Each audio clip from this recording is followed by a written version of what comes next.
Y para todos ustedes que las conferencias anteriores no las han conseguido o no las han oído, se las recomiendo.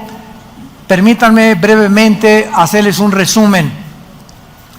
Hay algunas preguntas que son importantes a la luz de los acontecimientos que estamos actualmente experimentando y viviendo en el mundo a nivel internacional. Hemos visto de qué manera todos los sistemas de ideologías que los hombres han inventado están desmoronándose. En el área política, pues el comunismo duró 70 años, el siglo XX. De 1917, cuando Lenin hizo la revolución bolchevique, a 1989, que el comunismo se derrumbó. Confesando Mikhail Gorbachev, el último ministro ruso, que había fracasado porque sacaron a Dios. Esto en el área política. Después de la Segunda Guerra Mundial, cuando el comunismo ya llevaba algún tiempo, comenzó a desarrollarse la democracia. Y pues la instituyó, ¿verdad?, Estados Unidos de Norteamérica. Ganaron la Segunda Guerra Mundial y se postularon como la primera potencia económica, militar y económica del mundo. Pero entramos al siglo XXI y nos damos cuenta que también la democracia está desmoronándose. Y ahora todos los políticos, ideólogos, economistas están tratando de agarrar de la democracia, del capitalismo, del comunismo, del socialismo y hacer una nueva mezcla, otra sopa marucha. Porque no les ha funcionado ninguno de estos sistemas de ideologías. Un ejemplo es China, que se considera comunista y es capitalista. Háganme el favor nada más. Esto no existía hace 40, 50 años del siglo pasado. Si tú eras comunista o eras socialista, era imposible, que fue el problema de la Unión de Repúblicas Socialistas Soviéticas, la antigua Rusia, que Gorbachev confesó: fracasamos el comunismo por aislarnos del capitalismo y haber sacado a Dios de Rusia. Y ahora pues vemos que el comunismo se está uniendo con el socialismo, se oye un poquito más bonito socialismo que comunismo, y estamos ante un mundo donde somos testigos que nada que el hombre desarrolle o invente puede prevalecer por nuestra propia naturaleza caída, pecaminosa y la imperfección de los seres humanos. Necesitamos a Dios. Filosóficamente, los ateos, es imposible que un ateo en un debate actual pueda una persona adjudicarse ese calificativo de soy ateo. Porque ahora una persona que diga soy atea no sabe filosóficamente que es insostenible mantenerse ateo, porque si una persona te dice ateo, filosóficamente lo destruyes, lo desmoronas, porque esa persona simplemente te va a decir: es que yo no creo en nada y no creo que exista Dios y que ahí acaba todo. En ese momento tú le dices: entonces tú te estás constituyendo en un Dios. Porque cuando una persona dice yo no quiero ninguna deidad, no le quiero rendir cuentas a nadie, ni mandamientos, no quiero obedecer a nadie más que a mi propia conciencia y a mi propia moral que yo me voy a inventar, en ese momento esa persona se ha endiosado. Entonces, ateo sin Dios no existe, porque no crees en nadie y crees en ti mismo, y en ese momento te constituyes en un Dios, como los césares romanos, que se eligieron dioses para que los adoraran, porque también ellos, aunque eran politeístas, creían también, ¿verdad?, que ellos también eran dioses. Bueno, en fin, políticamente, religiosamente, filosóficamente, hemos llegado a un mundo caótico, a un mundo donde prevalece la angustia, la desesperación en las gentes. Vemos las caras en los centros comerciales, donde viajes tú, la gente, jajaji, jijijo, por arriba y por dentro están llorando, vacíos, desesperados, sin esperanza, sin paz, inciertos, con estrés, tomando pastillas tranquilizantes, Secuanil, Valium, Prozac, etcétera, etcétera, por la causa e incertidumbre que reina en el mundo. Nosotros, la iglesia, la familia de Dios, hemos llegado a esta época y tenemos que saber que hay un Dios que nos dice: no temas,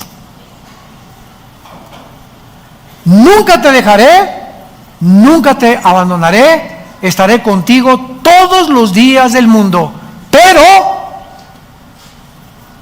acércate a mí.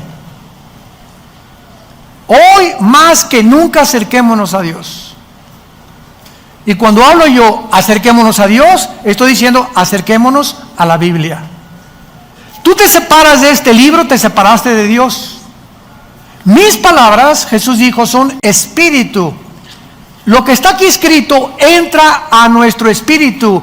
El intelecto es enriquecido por la sabiduría divina, pero el espíritu es fortalecido, te da convicciones, te integra, te da visión, te da paz.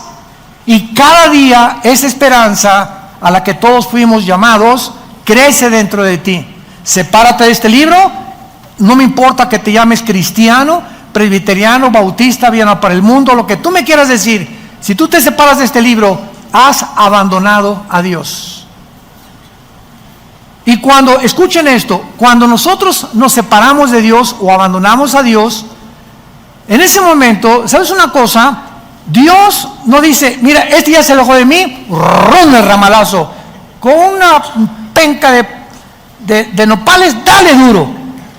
Dios no va a hacer eso. ¿Saben lo que hace Dios? Dios te deja para que en ese alejamiento que vas a desarrollar consecuentemente pecados escondidos, esos pecados van a operar en tu vida y Dios va a dejar que operen en tu vida, para que cuando operen en tu vida te des cuenta la destructividad y las terribles consecuencias de haberlo abandonado. Por eso la Biblia continuamente nos dice que no hay bendición más grande para el ser humano que saber que su presencia nos acompaña. Cuando Moisés le dijo, Señor, mira, por favor, de alguna manera voy con 2 millones de cabritos, porque eran cabritos los judíos en el desierto. Ninguna oveja, eran puro cabrito. Por favor, y Dios le dice a Moisés, mi presencia irá contigo. Era lo único que Moisés necesitaba saber.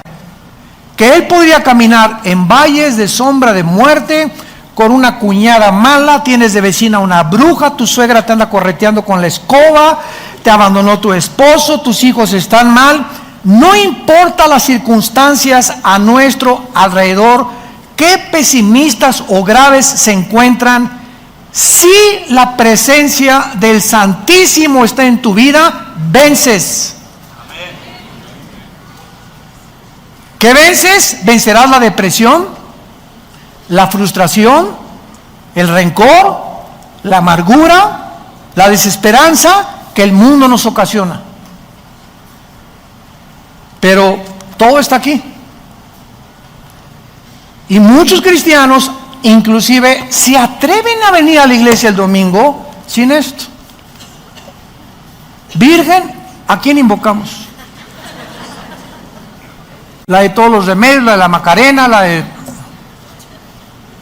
Jesús, María y José y el burrito que los acompaña.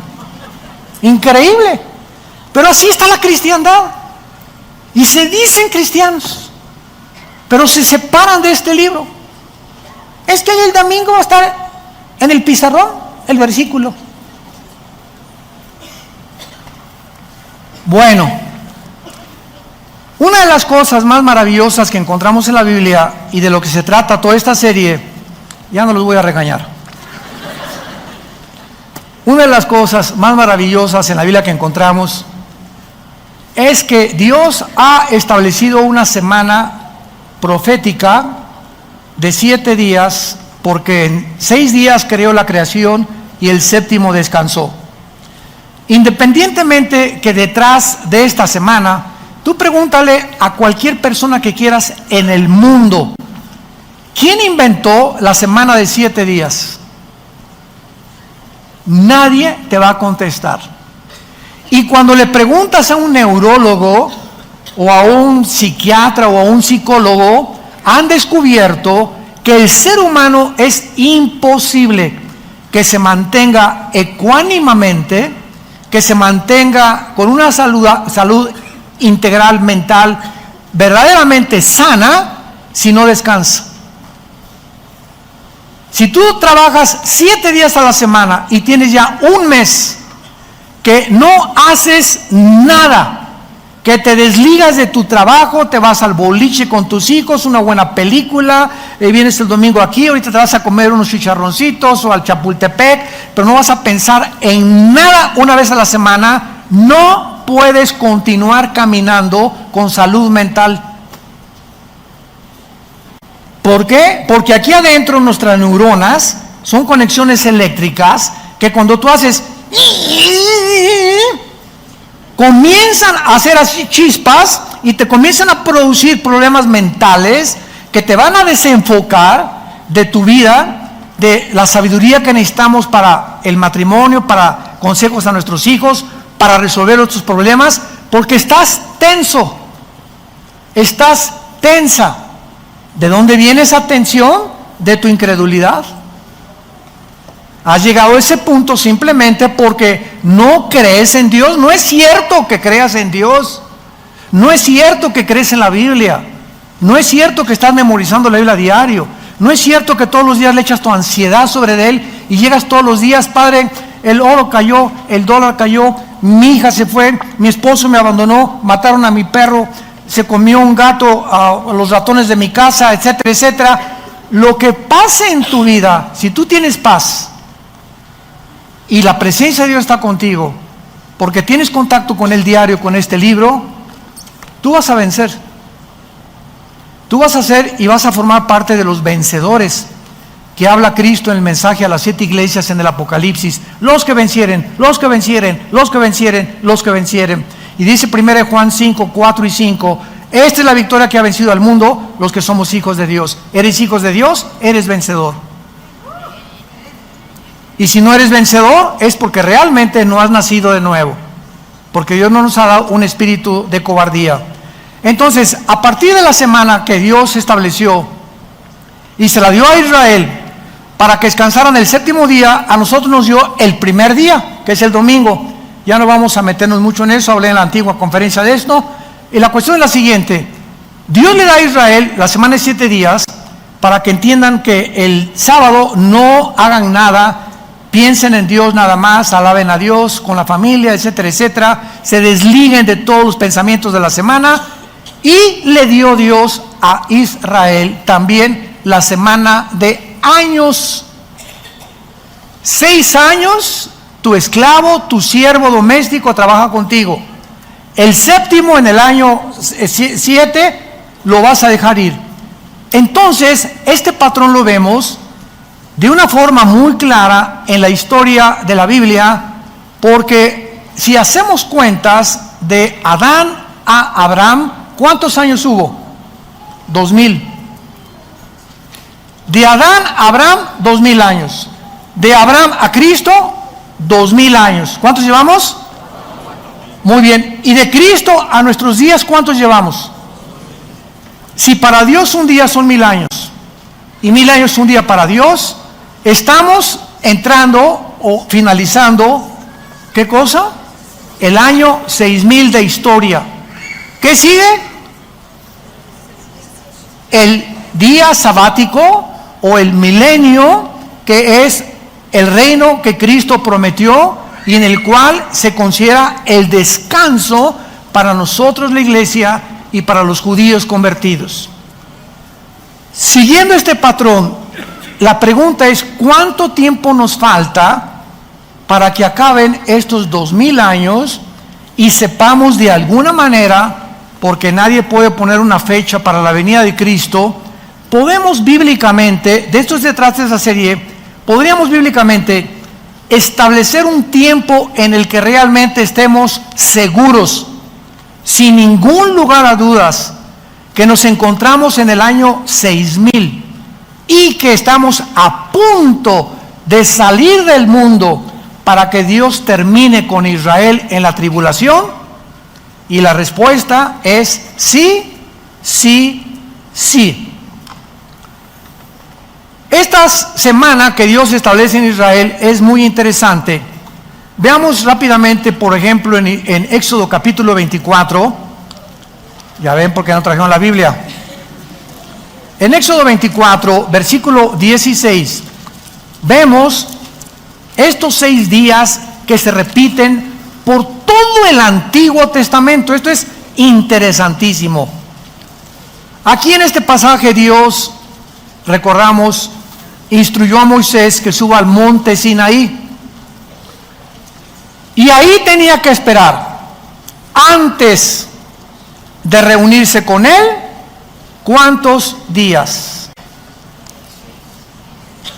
Y la gloria de Jehová reposó sobre el monte Sinaí, y la nube lo cubrió por 10 días. Los que trajeron la Biblia sí saben contestar. Por 6 días, ¿qué días ni qué 10? Por 6 días, y el séptimo día llamó a Moisés del medio de la nube. ¿Ustedes creen que es coincidencia esto?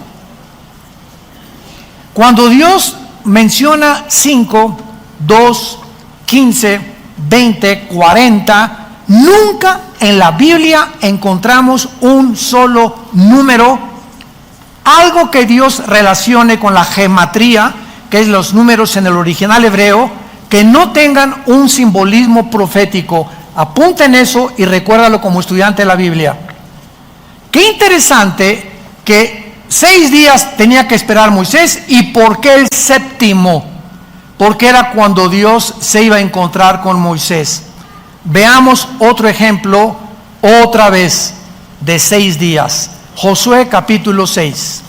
Otro ejemplo donde se repite este mismo patrón en la toma de la ciudad de Jericó. Aquí se le instruye a Josué que ordene a los israelitas y a los sacerdotes que rodeen la ciudad de Jericó, cargando el arca y sonando los tutú, tutú, los chofares. Y veamos qué dice el pasaje, Josué 6 del 3 al 5. Veamos las órdenes. Rodearán la ciudad todos los hombres de guerra, yendo alrededor de la ciudad una vez.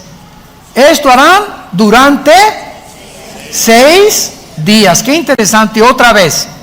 Y 7 sacerdotes llevarán 7 bocinas de cuernos de carnero delante del arca, y al séptimo día, otra vez el día del descanso para Israel, el día del reposo, este séptimo día darán 7 vueltas a la ciudad, y los sacerdotes tocarán el shofar o las bocinas que Dios les dio para que ellos pudieran tocar.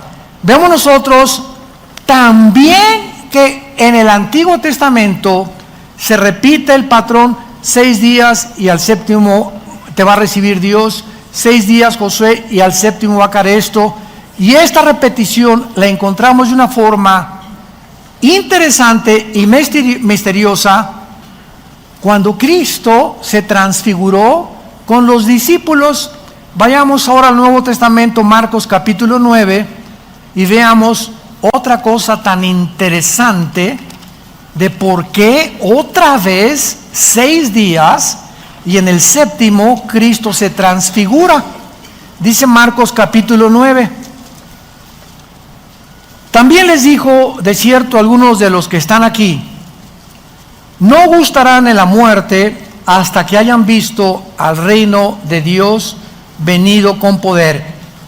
6 días después, Jesús toma a Pedro, a Jacobo y a Juan y los lleva aparte, solos, a un monte alto, y se transfigura delante de ellos.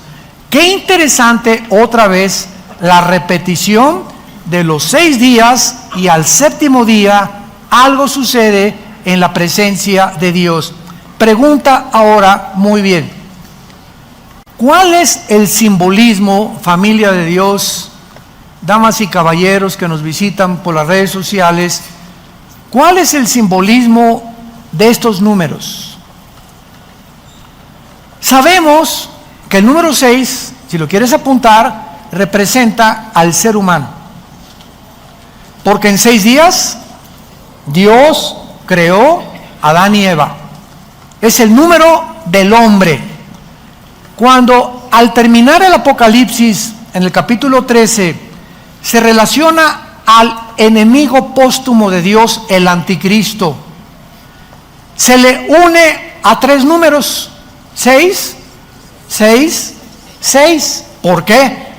Muy bien, si el 6 es el número del hombre y el 3 es el número de la Trinidad, nos damos cuenta que el anticristo es el hombre elevado a Dios. 3 veces el 6 es la exaltación del anticristo queriéndose hacer Dios. Entonces, todo en la Biblia tiene un significado, se llama gematría. Si lo quieres apuntar, cuando se relacionan los números con las letras, las 22 letras que contiene el alfabeto de los hebreos. Entonces, sabemos que el número 6 es el número del hombre y el 7 es el número de la perfección moral. ¿Se acuerdan del menorá? Es el símbolo, ¿lo ven aquí? El menorá es el símbolo que adoptamos nosotros de hace 35 años. El menorá se encuentra al final del Apocalipsis, aunque se los dio Dios al Antiguo Testamento, a los hebreos. Pero síganme con cuidado. El menorá significaba en el Antiguo Testamento la luz. Y en el Nuevo Testamento aparece en Apocalipsis capítulo 1. Y a Cristo aparece en medio. ¿Y qué hay a la izquierda? ¿Cuántos ramitas? 3. ¿Y del lado derecho? 3. Muy bien. El número del hombre unido a Cristo, entramos a la perfección.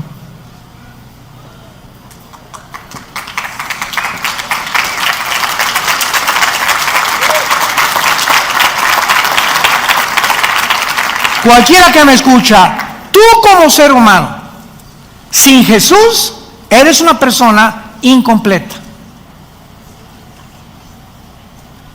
No es hasta que Jesús entra a nuestra vida que subimos a un rango donde comenzamos, aunque no lo alcancemos en esta vida, de espiritualidad, donde la mente se nos abre y comenzamos a entrar a la dimensión espiritual mediante la Biblia, y nuestra vida comienza a ser restaurada, porque Jesús ha entrado y nos convertimos en la luz del mundo. Y tú eres la única luz en el salón de tus clases. Tú eres la única luz en tu taller de carpintería, en tu bufete de abogados, en tu consultorio médico, en tu taller de surcido, en tu escuela, donde quiera que vayamos. Estamos en un mundo en tinieblas. Ahora en Navidad te vas a juntar con personas de tu familia que no saben nada de nada más que pásame la de Tequila Cuervo. Y viva Jesús y viva Zapata también. Y si tú en estos tiempos en la que la gente está predispuesta de una forma sensible por Jingle Bells y Noche de Paz, hay un espíritu de melancolía en el mundo, etcétera, etcétera, si no aprovechamos, para eso lo hacemos, porque sabemos que Cristo no nació el 24, pero lo aprovechamos para que en este espíritu en que se encuentra el mundo, demos testimonio de Él. Y ahora en Navidad, ay de aquel cristiano que tenga una noche de Navidad o que la pase con sus familiares y en toda la noche y en todo el día, ni el 25 hablaste de Jesús o les dijiste, por favor, pido la palabra. No me importa lo que van a decir de mí, quiero decirles que la Biblia dice, siempre digas, la Biblia dice que un hombre murió hace 2000 años. Querida familia, amigos que nos visitan, la Biblia dice que Él pagó por tus pecados, que Él murió y resucitó, fue enterrado y resucitó al 3 días. Ese hombre ha entrado a mi vida y no les puedo decir más que Él vive. Y quiero decirles a ustedes que necesitan arrepentirse de sus vidas e invitarlos a sus vidas, a su corazón. Si te hacen caso o no te hacen caso, no es tu problema. Los resultados se los dejamos a Dios. Tú cumple con el ministerio que Dios nos ha dado. Vayan y den estas noticias al mundo entero.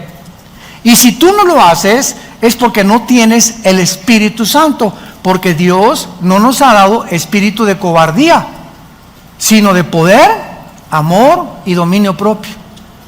Entonces, si tú estás chico palas, y ahí te van a decir de mí mis cuñaditos, y este por aquí por allá, esta cobardía que te invade, te denota que no tienes el poder del Espíritu Santo, y por eso no das testimonio. Te engañas, no es cierto que eres cristiano. No es cierto que eres cristiano. No sigas engañándote más. Dios no nos ha dado espíritu de poder. Y recibirán poder, Hechos 1:8, recibirán poder cuando haya venido el Espíritu Santo y me serán. ¿Lo está haciendo? La única evidencia que habla que tú eres cristiano es que hablas de Jesús. Y no te importa la reacción, ni lo que digan, ni la persecución a la que te puedes enfrentar. Porque lo único que te interesa es cumplir con la responsabilidad de ser testigo del Hijo de Dios. Ahora bien, una vez que vemos que el 6 es el número del hombre y el 7 la perfección, el resultado de todo esto, de tantos 6 y el 6 y el séptimo, es que tenemos un patrón en la Biblia, un patrón que Dios nos ha dejado para que comprendamos la forma cómo se desarrollará la historia. 6,000 años de historia, estamos a punto de entrar al 7,000, que es el milenio donde Cristo viene. Y Dios nos ha prometido esto. Así pues, hemos visto que hay un patrón en la Biblia y un plan de Dios. Y esta es la razón también, ¿verdad?, de poder comprender el gran panorama que tenemos en la Biblia de Dios para entender dónde nos encontramos ahora. Lo único que podemos decir con seguridad es que nos encontramos en el año 6,000. De eso no hay dudas. Porque de Adán a nuestros días ha habido 6,000 años de historia de acuerdo a las genealogías de la Biblia, con diferencias de años bisiestos, cuando se cambió el calendario lunar, que es de 360 días, por el calendario gregoriano, que le aumentaron 5 días, minutos, segundos. Estamos en años 365 días, los judíos son sus años de 360. Entonces ha habido bastantes cambios y decimos que estamos en 2019. Pero realmente, si estamos en 2019 y realmente estamos contando los años de 360 días de parte de Dios, nos encontramos en la orilla de la venida de Jesús por nosotros.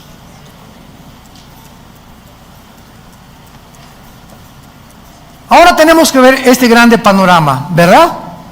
Ahora vamos a 2 de Pedro, capítulo 3, en el Nuevo Testamento, y vamos a seguir buscando estas piezas del rompecabezas, porque se nos advierte que en los últimos días, si estamos en los últimos días, vendrían muchos burladores haciendo mofa del cristianismo, de la Biblia y de los últimos tiempos, como yo he oído a líderes cristianos decir: es que el mismo ronroneo es de hace muchos años. Jesús viene, Jesús viene, Jesús viene, y hasta ahorita no ha venido. Simplemente estas personas ignoran el plan profético de Dios, es todo. Y están expresando barbaridades. Porque no entienden que si no ha venido es porque no se ha cumplido todavía los 2,000 años que tienen que cumplirse de la época de la gracia y de la iglesia, que es la que estamos viviendo tú y yo actualmente.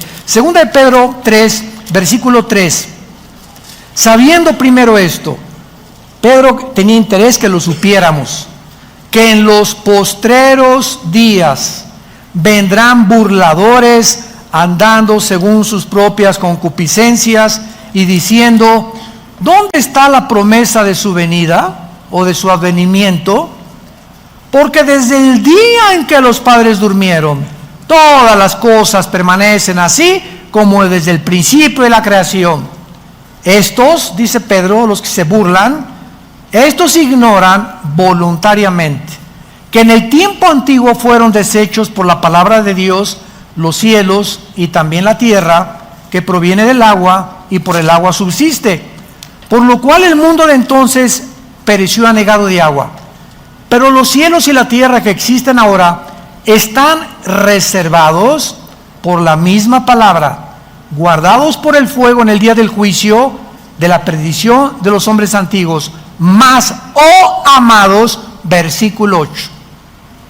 Atención, mas por favor pongan atención, no ignoren esto, que para con el Señor un día es como 1000 años y 1000 años como un día.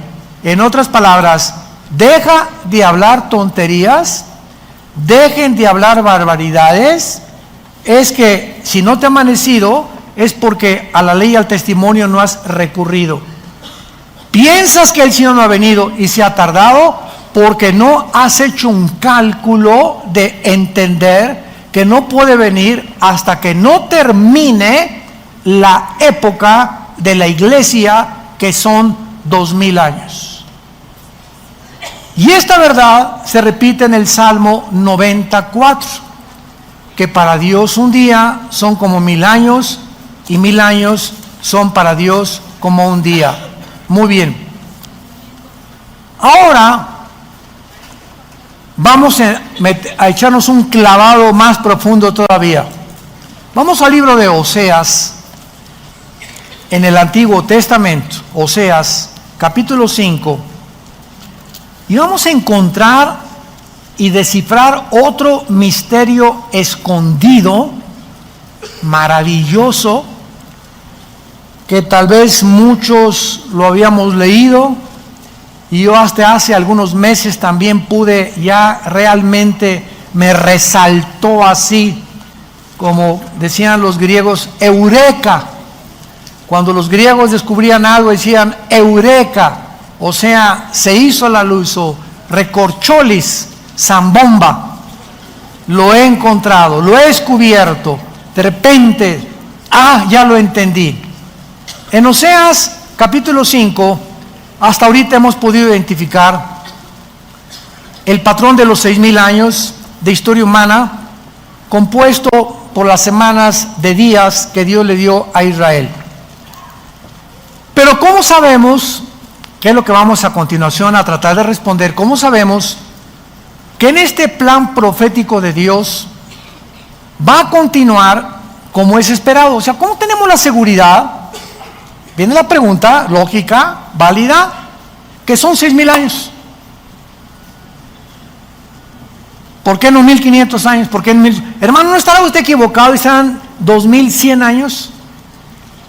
Cuando entremos y abordemos ahorita esta profecía comparada con otras, vamos a ver con qué claridad el Espíritu Santo nos muestra lo que nos continuará mostrando a través de la Biblia. ¿Acaso, otra pregunta, la iglesia se tiene que conformar con el plan profético de Dios? ¿Cómo sabemos que el tiempo de la iglesia son de 2000 años exactamente? Muy buenas preguntas. Para responder es interesante estas preguntas, vamos a examinar algunos pasajes de la Biblia. Oseas 5, del 15 al capítulo 6, versículo 2. Oseas 5, comenzamos en el versículo 15. Por favor, saca tu microscopio y tu lupa. Dice así: andaré y volveré a mi lugar. Andaré y volveré a mi lugar, hasta que reconozcan su pecado y busquen mi rostro. ¿Se acuerdan? Familia de Dios, ¿se acuerdan cuando Jesús entró a Jerusalén llorando? Y dijo estas palabras: Jerusalén, Jerusalén, que matas a los profetas y como la gallina, los pollitos, los he querido y ustedes no quisieron. ¿Y se acuerdan lo que Jesús dice a continuación? Baruch Hashem Adonai Eloheinu, en el hebreo, que dice: me dirán hasta que me digan, Baruch Hashem, hasta que ustedes me digan, bendito el que viene en nombre del Señor, regresaré a Jerusalén. O sea, hasta que Jerusalén se convierta espiritualmente, Jesús no puede regresar a Israel. Y 600 años antes, el profeta Oseas dice: ¿de quién creen ustedes que está diciendo, andaré y volveré a mi lugar hasta que reconozcan su pecado? ¿De quién está hablando? De Jesús. Oseas se adelantó a las palabras proféticas de Jesús. Hasta que cuando yo regrese, reconocerán su pecado y buscarán mi rostro, en su angustia me buscarán, que será el tiempo de la tribulación. ¿Vamos bien? ¿Capiche? Capítulo 6. Vengan y volvámonos a Jehová, porque Él arrebató y nos curará, hirió y nos vendará. Por favor, saquen su lupa. Nos dará vida, subraya la palabra vida. Después de 2 días, al tercer día nos resucitará. Subrayen la palabra resucitará. Son 2 palabras diferentes, vida y resurrección, que vamos a explicar. ¿Después de cuántos días les dará vida Dios a Israel? ¿Serán días de 24 horas? Días de años, 2000 años. Ya me voy.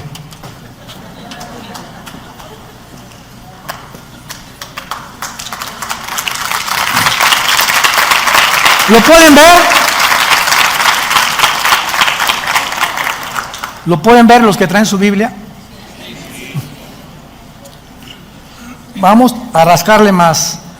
En el tercer día nos resucitará y viviremos delante de Él. Muy bien. Vemos nosotros la frase hasta que digan, que estaba profetizado en espera de que regresara el Mesías a Israel, y hasta entonces Israel podría tener vida. ¿Cuánto tiempo tiene Israel que esperar para que regrese el Mesías? 2 días, de 1000 años cada uno. Entonces, aquí completamente, sin ningún lugar a dudas, se nos muestra que tienen que cumplirse los 2 días proféticos de 1000 años cada uno para que Jesús regrese. Pero vamos a seguir escarbando. Este alejamiento del Mesías, acuérdense que lo rechazaron después de que lo crucificaron. Israel entró en un estado de angustia y de aflicción aproximadamente hasta 1948. Durante casi 2000 años, Dios, cuando la Biblia dice volteó su rostro, significa te abandona. Cuando Dios dice Dios volteó su rostro sobre Israel, dice Dios a Israel: ahí nos vemos, ahorita no tengo nada que ver con ustedes, ahorita voy a introducir en lugar de ustedes a otra entidad que se llama la iglesia. Y la iglesia, voy a caminar con ella estos 2000 años en que ustedes, bye. Y tengo que terminar con la iglesia cuando terminen los 2000 años para que ustedes, yo siga con ustedes, porque no los he abandonado. Ahí se me quedan en la banca, no entran a la final. Ahí se me quedan en la banca. Romanos 10, 11 y 12, Dios no ha acabado con Israel. Romanos 9, 10 y 11, Dios no ha acabado con Israel. Ahí están esperando, porque la semana 70 de Daniel faltan 7 años. Entonces, cuando la iglesia sea sacada del arrebatamiento, no puede Dios, hasta que salgamos del mundo, poder seguir con Israel. Y eso es donde Él va a sellar a 144,000 judíos, ya no nosotros los gentiles. Va Dios a regresar con Israel, y en todo el Apocalipsis encontramos a los israelitas, aunque va a haber gentiles convertidos, pero no puede Dios acabar con nosotros hasta que nos saque y comenzar con Israel. Se tienen que cumplir los 2000 años que dijo Oseas, y que vamos a seguir viendo que los repitió Jesús. Ahora, muy bien, noten ustedes la distinción entre tener vida y resucitar. Estos dos términos no significan lo mismo, porque ocurren en tiempos diferentes. Tener vida es antes de resucitar, ¿no? Tú no puedes resucitar si no tienes vida eterna. Entonces Dios nos da primero la vida eterna y se nos promete la resurrección, ¿correcto? La promesa de tener vida significa el avivamiento nacional de Israel, no su conversión. Y en 1948, que Israel regresa a su tierra, Dios le dio vida nacional. Se levantaron de entre los escombros de las naciones y la dispersión mundial y se reunieron por primera vez dentro de la época de nosotros. ¿Saben qué significa esto? Pues no que Dios, hasta que se cumplieran 2000 años, ya Israel, bye. Lo que está haciendo Dios es que cuando en el 48 David Ben Gurión, el primer ministro de Israel, el 14 de mayo a las 5 de la mañana sacaron el shofar, tu, tu, tu, tu, tu, y el sonido que hicieron en el 48 es el sonido del shofar que en el libro de los números se hacía para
al pueblo.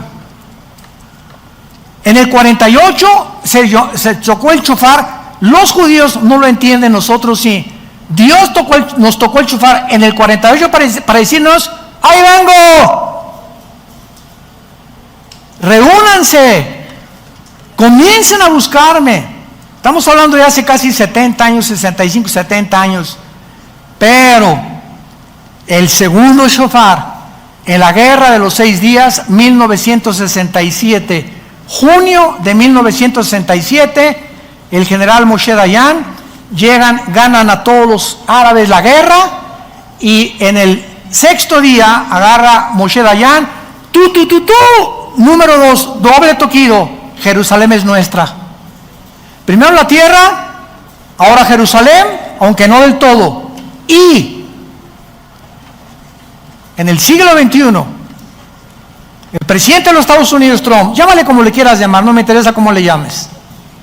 El presidente de los Estados Unidos dictamina, establece que la embajada de Tel Aviv sea colocada en Jerusalén. Nunca en 2000 años había pasado esto. 3 hechos inauditos suceden simplemente para decirnos a nosotros escuchen, si yo estoy a punto de terminar con ustedes, ya vamos a llegar al año 6000, ya les toca el shofar en 48, en el 67, y ahora quiero que sepan dónde se encuentran, prepárense para que sean dignos de no pasar la tribulación. Dios nos está hablando.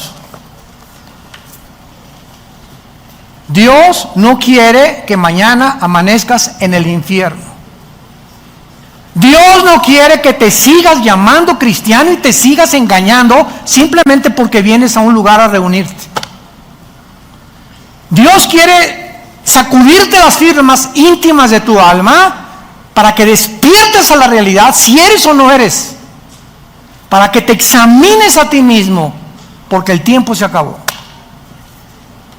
El tiempo se acabó. Ahora, muy bien, la segunda promesa, marcada por el tercer día, apunta hacia el renacimiento espiritual de Israel.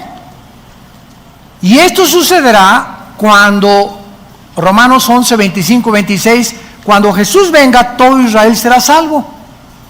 Ahorita Israel regresó a su tierra, ganaron las guerras, ya la embajada está en la ciudad de Jerusalén, pero los judíos siguen rechazando a Jesús.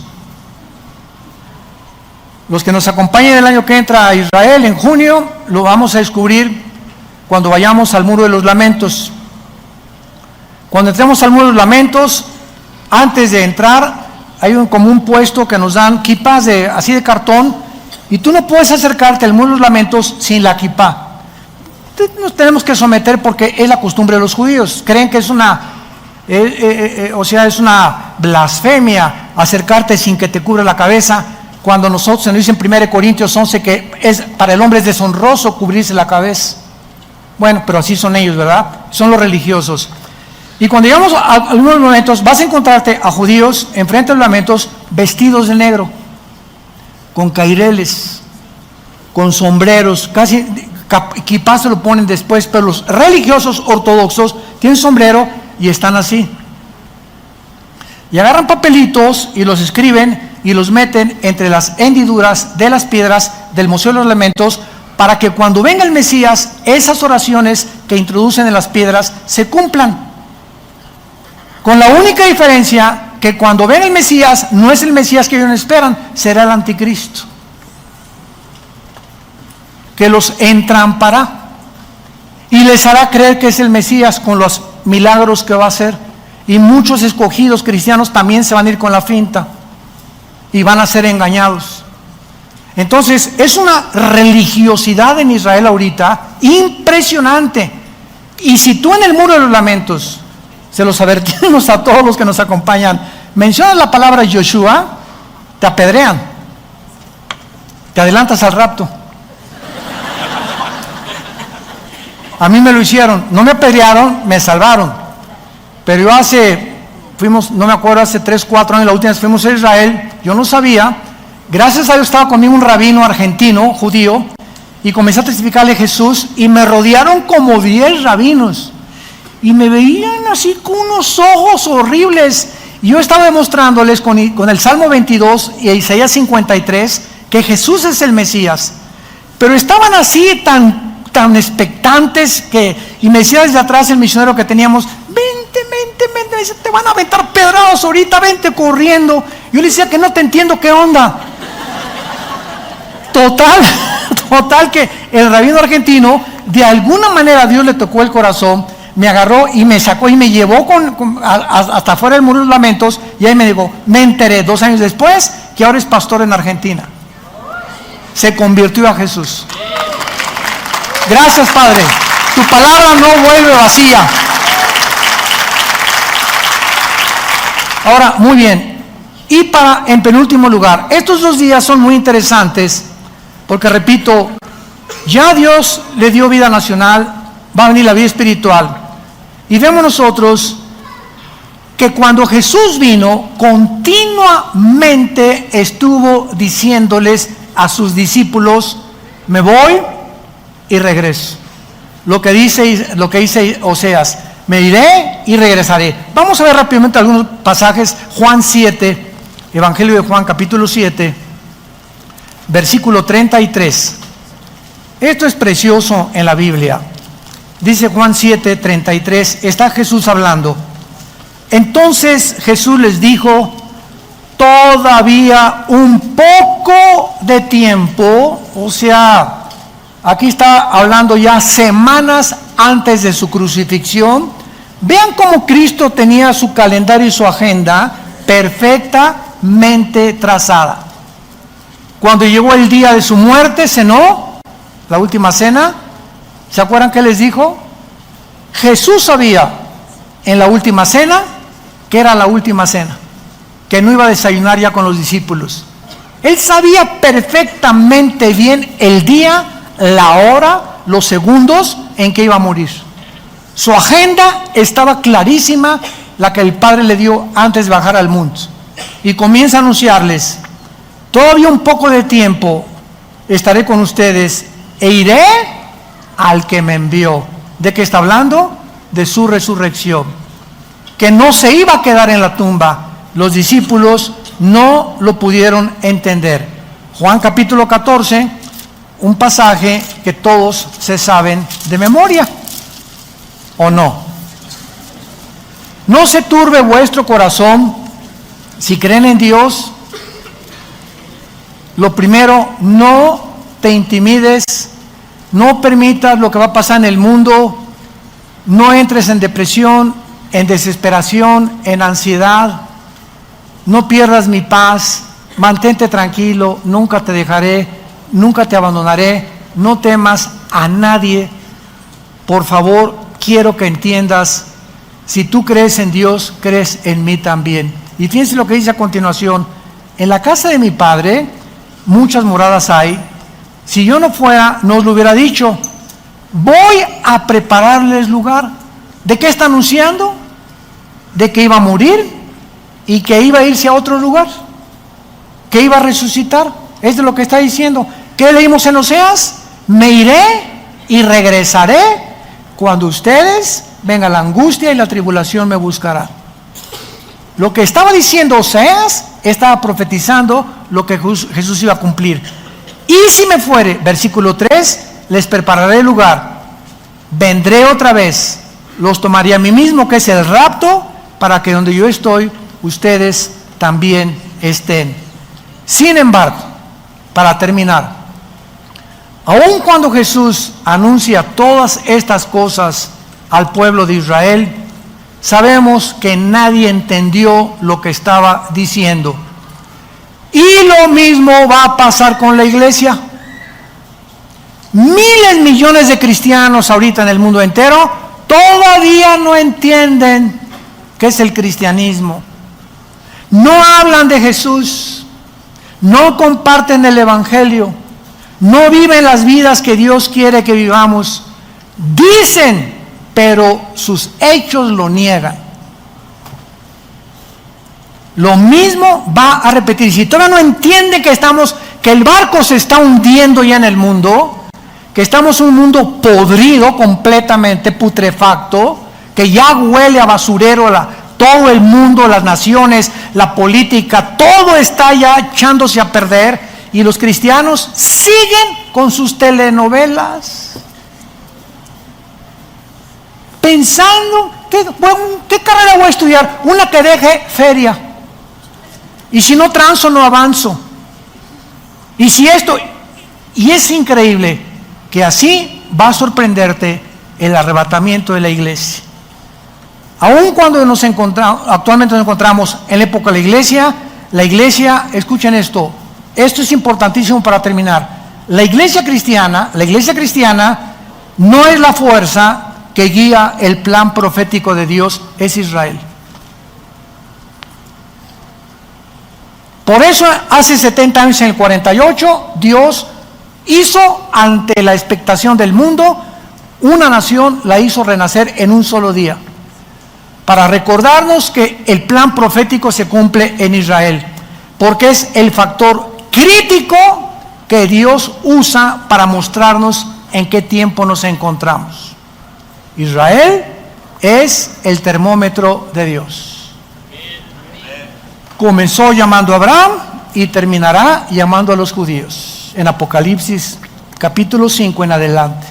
Nosotros estamos en un tiempo intermedio, como una familia nueva que Dios formó, para que demos el último mensaje al mundo, a los gentiles, y entonces vendrá Jesús por nosotros, nos llevará y terminará la semana 70 con Israel.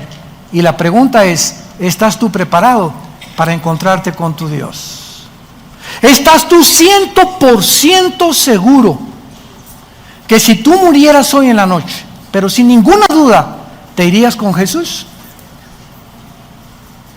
Nadie levante la mano.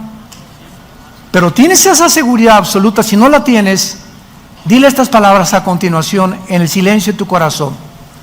Puedes inclinar tu cabeza y decirle: Señor mío y Dios mío, te pido perdón por mis pecados.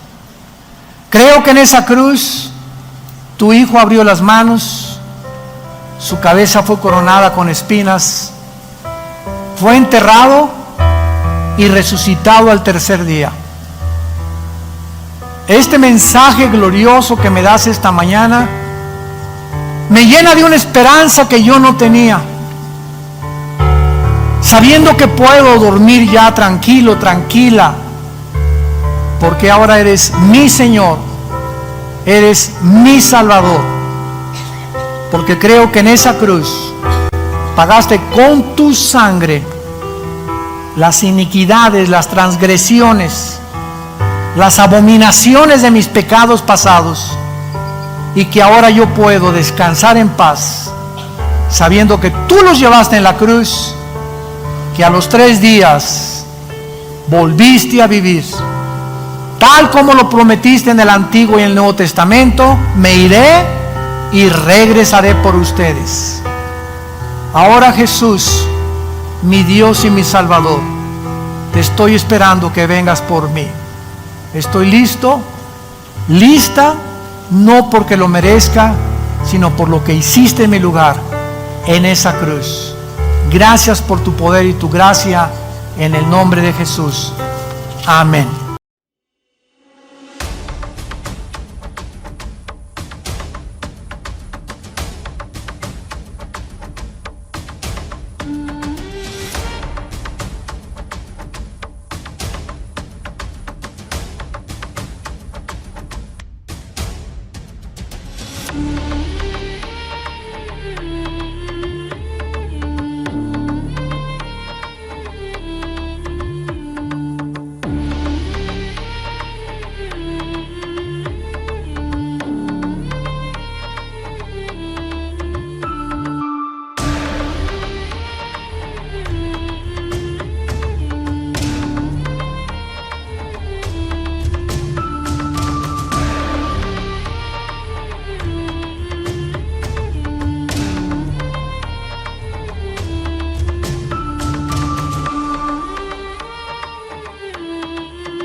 Anh hay mơ mộng những thứ xa xôi, không màng về tình ái muôn nơi. Sống cho là trọn kiếp đây thôi, đâu quan tâm gì chuyện đời. Thế mà lại ngâm tương tư, ông tầm bà mũi xa tơ. Đêm nằm trộm nhớ mơ mơ về ai. Thì ra anh yêu rồi, từ ánh mắt nụ cười, từ đôi môi gọi mưa sao xuyến lòng anh.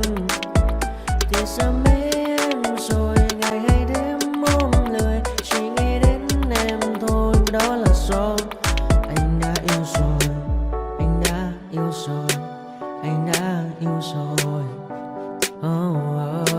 Anh đã yêu rồi, anh đã yêu rồi,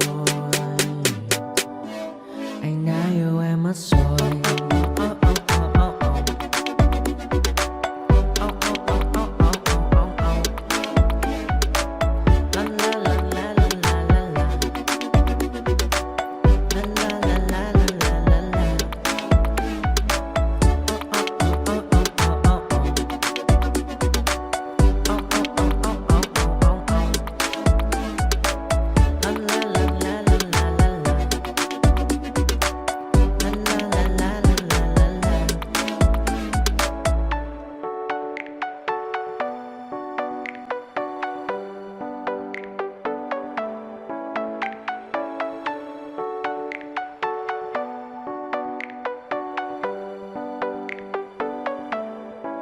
Anh hay mơ mộng những thứ xa xôi, không màng về tình ái muôn nơi. Sống cho là trọn kiếp đây thôi, đâu quan tâm gì chuyện đời.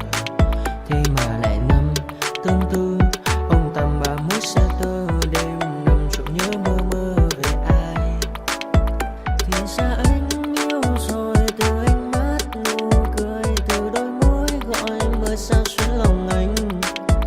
Thì ra mê em rồi, ngày hay đêm ôm lời, chỉ nghĩ đến em thôi. Đó là do anh đã yêu rồi, anh đã yêu rồi, anh đã yêu rồi. Anh đã yêu rồi, anh đã yêu rồi, anh đã yêu em mất rồi.